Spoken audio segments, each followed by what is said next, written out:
మహాకాళేశ్వర్ జ్యోతిర్లింగం కథ ఉజ్జయిని, మధ్యప్రదేశ్. స్థలం ఉజ్జయిని, ప్రస్తుతం ఉజ్జైన్, మధ్యప్రదేశ్లో ఉంది. అక్కడ ఉన్న దేవుడు మహాకాళేశ్వరుడు. నది క్షిప్రా నది.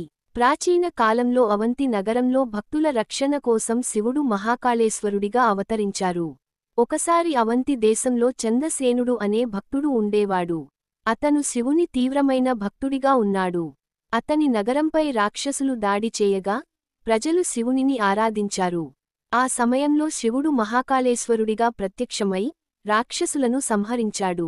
ఆ తర్వాత అక్కడే స్థిరమై ప్రజల రక్షణ కోసం జ్యోతిర్లింగంగా నివాసం చేశాడు. ఈ కారణంగా శివుడు ఇక్కడ కాలనాథుడుగా, అంటే కాలాన్ని అదుపు చేసే స్వామిగా పూజింపబడుతున్నాడు. మహాకాళేశ్వర్ విశిష్టతలు. ఇది దేశంలో ఏకైక భస్మారతి జరిగే జ్యోతిర్లింగం. ప్రతిరోజూ ఉదయం శివలింగానికి పవిత్రమైన చితాభస్మతో పూజ జరుగుతుంది. మహాకాళేశ్వర్ దర్శనం వల్ల కాలభయము, అకాల మరణ భయం తొలగిపోతుందని నమ్మకం. ఇది అష్టముఖ లింగం, 8 ముఖాల గల శిలా రూపం కూడా ఉంది. ఆలయ విశేషాలు. మహాకాళేశ్వర్ ఆలయం భారీ శిల్పకళ, ప్రాచీన శైలి, మరియు గర్భగుడిలో స్వయంభూ లింగంతో ప్రసిద్ధి. క్షిప్రా నది తీరంలో ఉండటం వల్ల ఇక్కడ కుంభమేళా కూడా జరుగుతుంది.